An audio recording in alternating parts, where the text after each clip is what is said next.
ದ್ವಿತೀಯ ಅಲ್ಲಮರಾಗಿ, ನಿರ್ವಿಕಲ್ಪ ಸಮಾಧಿಸ್ಥರಾಗಿ, ಶಟಸ್ಥಲ ಚಕ್ರವರ್ತಿಗಳಾಗಿ, ಸಮಾಜದ ಸರ್ವತೋಮುಖ ಅಭಿವೃದ್ಧಿಗಾಗಿ ಶ್ರಮಿಸಿರ್ತಕ್ಕಂಥ ದೊಂಡದ ಸಿದ್ಧಲಿಂಗೇಶ್ವರರನ್ನ ಈ ಸಂದರ್ಭದಲ್ಲಿ ಮನಸಾರೆ ನೆನೆದು ನಮಸ್ಕರಿಸಿ, ಸಮಾಜ ಸಮಾಜ ಸಮಾಜ ಎನ್ನುತ್ತಲೇ ಸಮಾಜಕ್ಕಾಗಿ ಸರ್ವಸ್ವವನ್ನು ಸಮರ್ಪಿಸಿಕೊಂಡಿರುವ ಚಿಂತಕ ಮಂತಕ ಕೊನೆಗೆ ಕಾರಣಿಕರಾದ ನನ್ನಪ್ಪ ಹಾನಗಲ್ಲ ಕುಮಾರೇಶನನ್ನ ಈ ಸಂದರ್ಭದಲ್ಲಿ ನೆನೆದು ನಮಸ್ಕರಿಸಿ, ಕ್ಷೇತ್ರದ ಅಧಿದೇವತೆಯಾಗಿರುವ ಈ ಇವತ್ತಿನ ಕಾರ್ಯಕ್ರಮದ ಕೇಂದ್ರ ಬಿಂದುವಾಗಿರುವ ನನ್ನ ಮಹಾಗುರು ಗುರುಕುಮಾರೇಶ್ವರರ ಗುರುಗಳಾಗಿರುವ ಯಳಂದೂರು ಬಸವಲಿಂಗ ಶಿವಯೋಗಿಗಳ ಕರ್ತೃಬಂದಿಗೆ ಶರಣಭಾಗ್ಯ ಶರಣೆಂದು. ನೀವು ಇತಿಹಾಸವನ್ನ ಸ್ವಲ್ಪ ಅವಲೋಕನ ಮಾಡಿ ನೋಡ್ರಿ. ನಾಸ್ತಿಕನಾಗಿರ್ತಕ್ಕಂಥ ವಿವೇಕಾನಂದರು ಅತ್ಯಂತ ಆಸ್ತಿಕರಾಗಿ ನಮ್ಮ ಭಾರತ ದೇಶದ ಪುಣ್ಯ ಪರಂಪರೆಯನ್ನ ಜಗತ್ತಿನ ಮೂಲೆ ಮೂಲೆಗಳಿಗೂ ಹೋಗಿ ಮುಟ್ಟಿಸಿದ್ದು ಯಾರಿಂದ ಅಂದ್ರೆ ರಾಮಕೃಷ್ಣ ಪರಮಹಂಸರಿಂದ. ಗೊತ್ತಿರ್ಲಿ ನಮಗೆ. ಮತ್ತೆ ಏನೂ ಗೊತ್ತಿಲ್ಲಾರ್ದಂತ ಒಬ್ಬ ಮುಗ್ಧ ಬಾಲಕ ಇವತ್ತು ಶಿಶುನಾಳ ಶರೀಫನಾಗಿ ಸತ್ಪರಂಪರೆಯನ್ನ ಮುನ್ನಡೆಸಿದ್ದು ಅದಕ್ಕೆ ಮೂಲ ಬುನಾದಿ ಯಾರು ಅಂದ್ರೆ ಗುರು ಗೋವಿಂದ ಭಟ್ರು. ತಮ್ಗೆಲ್ಲ ಗೊತ್ತಿರಬೇಕು. ಅದೇ ರೀತಿಯಾಗಿ ಇಷ್ಟಲಿಂಗ ಕಟ್ಕೋಬೇಕು ಕಟ್ಕೋಬಾರದು, ನಾನು ಈ ಏನು ನಿಜಗುಣ ಶಾಸ್ತ್ರವನ್ನು ಓದಿ ಜ್ಞಾನೋಪಾಸಕ ಆಗ್ಬೇಕು ಅಥವಾ ಇಷ್ಟಲಿಂಗ ದೀಕ್ಷೆಯನ್ನ ಪಡೆದುಕೊಂಡು ಕ್ರಿಯೆ ಮತ್ತು ಜ್ಞಾನವನ್ನ ಸರಿಸಮಾನಾಗಿ ತೆಗೆದುಕೊಂಡು ಹೋಗ್ಬೇಕು ಅನ್ನುವ ಗೊಂದಲ ಇದ್ದಾಗ, ಇಲ್ಲ ನೀನು ಇಷ್ಟಲಿಂಗ ದೀಕ್ಷೆಯನ್ನ ಪಡೆದುಕೊಂಡು ಶಿವಯೋಗ ಸಾಧನೆಯನ್ನ ಮಾಡಿ ಸಮಾಜವನ್ನ ಮುನ್ನಡೆಸು ಅಂತ ಹೇಳಿ ಅವರನ್ನ ಕೈ ಹಿಡಿದು ಮುನ್ನಡೆಸಿರ್ತಕ್ಕಂಥ ದೊಡ್ಡ ಶಕ್ತಿ ಯಾರು ಅಂದ್ರೆ ಯಳಂದೂರು ಬಸವಲಿಂಗ ಮಹಾಸ್ವಾಮಿಗಳು ಅನ್ನೋದು ತಮಗೆ ಗೊತ್ತಿರ್ಲಿ. ಹೆಂಗ ವಿವೇಕಾನಂದ ಅಂದಾಗೆಲ್ಲ ರಾಮಕೃಷ್ಣ ಪರಮಹಂಸರು ನೆನಪಾಗ್ತಾರೆ, ಹೆಂಗ ಈ ಕಡೆಗೆ ಶಿಶುನಾಳ ಶರೀಫಾಜ್ಜ ಅಂದ ತಕ್ಷಣ ಗುರುಗಳಾಗಿರ್ತಕ್ಕಂಥ ಗುರು ಗೋವಿಂದ ಭಟ್ರು ನೆನಪಾಗ್ತಾರಲ್ಲ, ಹಂಗ ಹಾನಗಲ್ ಕುಮಾರೇಶ ಅಂದ ತಕ್ಷಣ ಅವ್ರ ಗುರುಗಳಾಗಿರ್ತಕ್ಕಂಥ ಯಳಂದೂರು ಬಸವಲಿಂಗ ಮಹಾಸ್ವಾಮಿಗಳು ನಮಗೆಲ್ಲ ಆದರ್ಶ ಗುರುಗಳಾಗಿ ಕಾಣಬೇಕು ಅನ್ನುವಂಥದ್ದು. ಅಂತ ಆದರ್ಶ ಗುರುಗಳ ಪೀಠ ಯಾವುದು ಅಂದ್ರೆ ಅದು ಈ ಅಣ್ಣಿಗೇರಿಯ ಈ ಶ್ರೀ ಪೀಠ ಅನ್ನೋದನ್ನ ನಾವೆಲ್ಲ ಮನಗಂಡು ಆ ಗುರುವಿನನ್ನ ನೆನೆಸುವಂತ ಅದ್ಭುತ ಅವಕಾಶವನ್ನು ನಾವು ನಮ್ಮದಾಗಿಸಿಕೊಳ್ಬೇಕು ಬರುವ ದಿನಮಾನದಲ್ಲಿ. ಇದಕ್ಕೊಂದು ಮೂರ್ತ ರೂಪವನ್ನ ಕೊಟ್ಟು, ಇದಕ್ಕೊಂದು ಕಾರ್ಯಕ್ರಮದ ರೂಪವನ್ನು ಕೊಟ್ಟು, ಇದಕ್ಕೊಂದು ಪ್ರಸಾದಿಕ ರೂಪವನ್ನು ಕೊಟ್ಟು, ಇದಕ್ಕೊಂದು ಪೂಜನೀಯ ರೂಪವನ್ನು ಕೊಟ್ಟು ನೋಡ್ರಿ.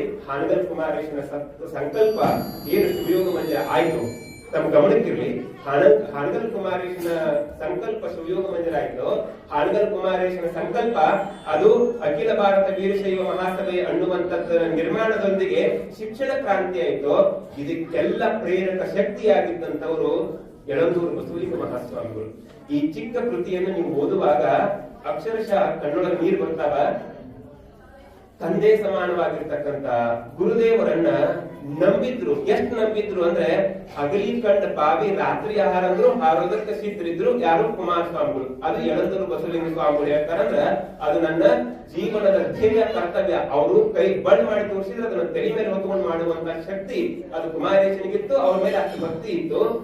ನೋಡ್ರಿ, ಅಂತ ಯಳಂದೂರು ಬಸವಲಿಂಗ ಸ್ವಾಮಿಗಳು ನನ್ ವಯಸ್ಸಾತಪ್ಪ, ನನಗ ದೇಹಾಲಸ್ಯ ತುಂಬ್ಯದ, ಇನ್ನು ನಾನು ಈ ಭೂಲೋಕದೊಳಗ ಈ ದೇಹವನ್ನು ಇಟ್ಕೊಂಡು ಬಹಳ ದಿವಸ ಬದುಕಂಗಿಲ್ಲಪ್ಪ, ನಾನು ಶಿವನೊಳಗ ಬೆರಿತೀನಿ, ಲಿಂಗದೊಳಗ ಲೀನವಾಗ್ತೀನಿ ಅಂತ ಹೇಳಿದಾಗ, ಅಪ್ಪ ನನಗ ಅಕ್ಷರಶಃ ತಪ್ಪಲಿ ಆಗ್ಬಿಡ್ತೀನಿ, ಮುಂದೆ ಹೋಗುವಂತ ದಾರಿ ತೋಚಂಗಿಲ್ಲ, ನಾನು ಏನ್ ಮಾಡ್ಬೇಕು ಅಂತ ಗೊತ್ತಾಗಂಗಿಲ್ಲ, ದಯವಿಟ್ಟು ನನ್ನನ್ನ ಈ ನಡು ನೀರೊಳಗೆ ಬಿಟ್ಟು ಹೋಗ್ಬೇಡ್ರಿ, ಇದೊಂದು ಮಹಾಸಮುದ್ರ, ನನಗೆ ಎತ್ತ ಹೋಗ್ಬೇಕು ಅನ್ನೋದು ಗೊತ್ತಾಗಂಗಿಲ್ಲ, ತಾವು ಮಾರ್ಗದರ್ಶಕ ಗುರುಗಳಾಗಿ ಇನ್ನೊಂದ್ ಸ್ವಲ್ಪ ಗೊತ್ತಿರ್ಬೇಕು ಅಂತ ಹಂಬರುತ್ತಾರೆ, ಹವಳುತ್ತಾರೆ, ಕಣ್ಣೀರ್ ಹಾಕಿ ಗೋಗರಿತಾರೆ, ಪಾದ ಹಿಡಿದು ಹಾನಗಲ್ ಕುಮಾರಸ್ವಾಮಿಗಳು.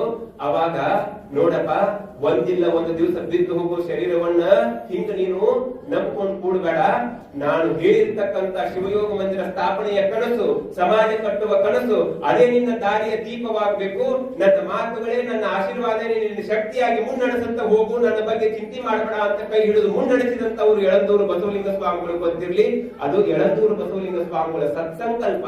ಹಾನಗಲ್ ಕುಮಾರೇಶ ಅದನ್ನು ಕಾರ್ಯರೂಪಕ್ಕೆ ತರ್ತಾರೆ ಅನ್ನೋದು ತಮ್ಮ ಗಮನಕ್ಕೆ. ಯಳಂದೂರು ಬಸವಲಿಂಗ ಸ್ವಾಮಿಗಳ ದೂರದೃಷ್ಟಿ ಎಷ್ಟಿತ್ತು. ಅವರು ಅವತ್ತಿಗೆ ಆ ನಿಟ್ಟಿನೊಳಗ ಹಾನಗಲ್ ಕುಮಾರೇಶನಿಗೆ ಒಂದು ಪ್ರೇರಕ ಶಕ್ತಿಯಾದ್ರು ಅನ್ನೋ ಸಲುವಾಗಿ ಕುಮಾರೇಶ ಬಂದ ಅನ್ನೋ ಸಲುವಾಗಿ ಆ ಪಂಚಾಕ್ಷರ ಗವಾಯಿಗಳು ಬಂದ್ರು. ಪಂಚಾಕ್ಷರ ಗವಾಯಿಗಳು ಬಂದ್ರು ಅಂತಾರೆ ಪುಟ್ಟರಾಜಜ್ಜಾರ್ ಬಂದ್ರು ಅನ್ನೋ ಕಾರಣಕ್ಕಾಗಿನೇ ಹಳ್ಳಿಗಳಲ್ಲಿ ಗಲ್ಲಿಗಳಲ್ಲಿ ಮನಸ್ಸುಗಳಲ್ಲಿ ಸಂಗೀತ ಮಾತನಾಡುತ್ತಿದೆ. ಅದಕ್ಕೆಲ್ಲದಕ್ಕೂ ಮೂಲ ಪ್ರೇರಣೆ ಹಾನಗಲ್ ಕುಮಾರೇಶ ಮತ್ತು ಯಳಂದೂರು ಬಸವಲಿಂಗ ಸ್ವಾಮಿಗಳು ಅನ್ನೋದು ನಮ್ಮ ಗಮನಕ್ಕಿರಲಿ. 1 2 ಅವ್ರ ಬಗ್ಗೆ ಹೇಳುವಾಗ ನನಗೆ ಹಾನಗಲ್ ಕುಮಾರೇಶನ ಸತ್ಸಂಕಲ್ಪದ ಗುರುಗಳು ಎಳಂದೂರು ಬಸವಲಿಂಗ ಸ್ವಾಮಿಗಳ ಬಗ್ಗೆ ಹೇಳೋದಾದ್ರೆ ದಿವಸಗಳ ಸಾಲಲ್ಲ, ಕ್ಷಣಗಳಾಗಿ ಹೋಗ್ಬಿಡ್ತವೆ.